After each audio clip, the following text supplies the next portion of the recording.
Mister Rajendra Sharma पिछले 5 सालों से अपने बड़े से मकान में अपनी बेटी के साथ हंसी खुशी रह रहे थे।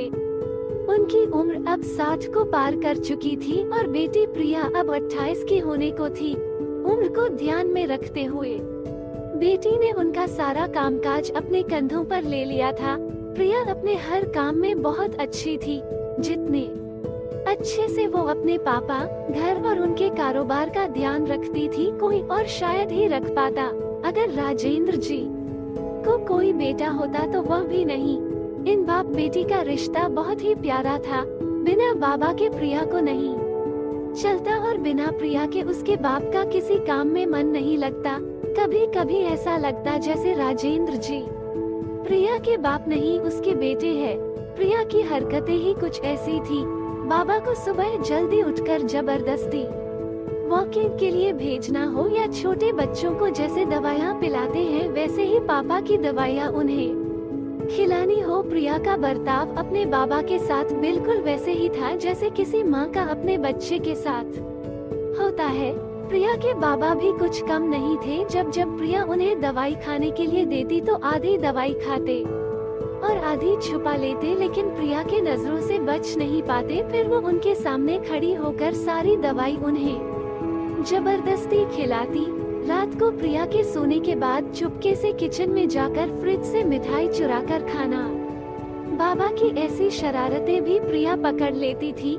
पकड़े जाने पर बाबा पानी पीने का बहाना करते, लेकिन प्रिया उनको समझाती कि मिठाई आपके लिए हानिकारक है। बाबा को याद दिलाती कि पिछली बार उनका शुगर लेवल कितना बढ़ गया था। अपने ही घर में अब मैं मिठाई भी नहीं खा सकता, बड़बड़ाते हुए, नाराज होने की एक्टिंग करते हुए बाबा किचन से चले जाते। फिर प्रिया उन्हें मनाने के लिए एक मिठाई का टुकड़ा पापा के पास लेकर जाती और फिर वो दोनों उसे आधा आधा बांटकर खाते। दोनों के चेहरे पर बड़ी स्माइल आ जाती। बस ऐसे ही दोनों की जिंदगी हंसी खुशी कट रही थी। उनका घर बहुत बड़ा था, उसमें कई कमरे थे, इसलिए उन्होंने सोचा कि एक किराएदार रख लिया जाए। पैसों के लिए नहीं, लेकिन प्रिया के ऑफिस जाने के बाद अकेले रह रहे राजेंद्र जी को थोड़ा सा ही सही किसी का साथ मिल जाए, इसलिए जल्दी ही एक किराएदार फाइनल हो गया। उनका नाम अमर सिंह था। उम्र उनकी 50-51 की होगी। एग्रीमेंट पेपर बनाने के दौरान पहली बार वह राजेंद्र जी और प्रिया से मिले। उन्हें दोनों से मिलकर काफी अच्छा लगा और अब अमर सिंह अपनी बीवी के साथ राजेंद्र जी के घर पर किराएदार के तौर पर रहने लगे। थोड़े दिन बीते थे, लेकिन अमर सिंह राजेंद्र जी से अच्छी तरह घुल मिल गए थे। वो दोनों सुबह सुबह अब साथ में ही वॉकिंग के लिए जाया करते थे। कभी वो अमर सिंह के साथ तो कभी अमर सिंह और उनकी बीवी प्रिया और राजेंद्र जी के साथ डिनर किया करते। एक सुबह जॉगिंग के दौरान अमर सिंह ने कहा कि आप और प्रिया अकेले ही रहते हैं, आपको तो काफी कुछ मैनेज करना पड़ता होगा। आप कैसे सब इतने अच्छे से संभाल लेते हैं? अजी, मैनेज क्या करना है, मेरी होशियार बेटी के लिए ये कुछ भी नहीं है। प्रिया सब इतने अच्छे से संभाल लेती है कि मुझे किसी बात की कोई चिंता ही नहीं है। राजेंद्र जी ने मुस्कुराते हुए कहा, हाँ वो तो ठीक है, लेकिन जब प्रिया ससुराल चली जाएगी तब आपके लिए ये सब मैनेज करना बड़ा मुश्किल हो जाएगा। आपका कोई बेटा भी तो नहीं है और आप अकेले ही इतने बड़े घर में रहते हैं। अमर सिंह ने अपना विचार बताते हुए कहा। राजेंद्र जी के चेहरे के हाव भाव बदल गए। वो अमर सिंह से कुछ कहना चाहते थे, लेकिन नहीं कहा और बात बदलने के लिए उनसे पूछा, खैर वो सब जाने दीजिए, आपके कितने बच्चे हैं? अमर सिंह ने छाती चौड़ी करते हुए कहा, मेरे 2 बच्चे हैं, दोनों ही लड़के हैं और दोनों ही अमेरिका रहते हैं। राजेंद्र जी को लगा जैसे अमर सिंह उन्हें ताना मार रहे हो, लेकिन फिर भी उन्होंने कुछ नहीं कहा और वो जॉगिंग करके अपने घर लौट आए। कुछ दिन बीते। राजेंद्र जी ने अमर सिंह को अपने साथ खाने के लिए बुलाया, क्योंकि अमर सिंह की पत्नी किसी काम से बाहर गई थी और वे अकेले थे। अमर सिंह, राजेंद्र जी और प्रिया डाइनिंग टेबल पर बैठकर खाना खा रहे थे। पहला निवाला खाते हैं। अमर सिंह ने खाने की तारीफ करते हुए कहा, प्रिया बेटा, तुमने आज खाना बहुत अच्छा बनाया है।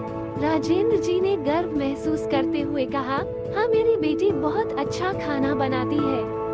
अमर सिंह जी बोल पड़े, ये तो बड़ी अच्छी बात है, उसके ससुराल वाले बड़े खुश रहेंगे। प्रिया उनसे कुछ कहना चाहती थी, लेकिन राजेंद्र जी ने उसे रोक दिया और बात बदलने के लिए प्रिया से पूछा, कारोबार कैसा चल रहा है? कोई दिक्कत तो नहीं हो रही? प्रिया ने कारोबार की सारी जानकारी और स्थिति अपने पापा को बताई, जिसे अमर सिंह भी सुन रहे थे और वह प्रभावित होकर बोले, वाह प्रिया बेटा, मानना पड़ेगा, जिस तरह से तुम सारा कारोबार संभाल रही हो, तुम राजेंद्र जी की बेटी नहीं बेटा हो बेटा। अब राजेंद्र जी से ना रहा गया। उन्होंने कहा, पता नहीं क्यों आप सभी लोग बेटी को बेटे के साथ कंपेयर करते हो। ऐसा एक भी काम या एक भी फील्ड बताइए जिसमें बेटियों ने अपना नाम ना बनाया हो।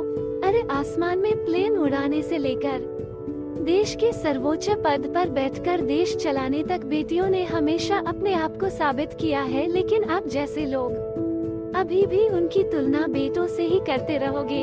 होते होंगे बेटे सबके लिए ज्यादा इम्पोर्टेंट, मेरे लिए तो मेरी बेटी ही सबसे बढ़कर है, और मैं ये फक्र से कह सकता हूँ, जो मेरी इस बेटी ने मेरे लिए किया है, जितना प्यार मुझे दिया है, उतना दुनिया का कोई भी बेटा नहीं दे सकता।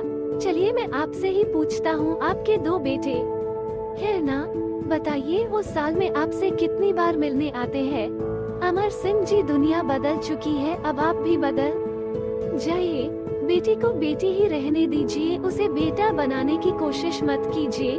दोस्तों, इतनी सुंदर कहानी का एक छोटा सा सारांश आपको बताता चलूं, आप जब भी किसी बेटी का सम्मान करेंगे तो एक बेटी की तरह ही करना। ऐसा कभी मत कहना कि तुम बेटी नहीं बेटा हो।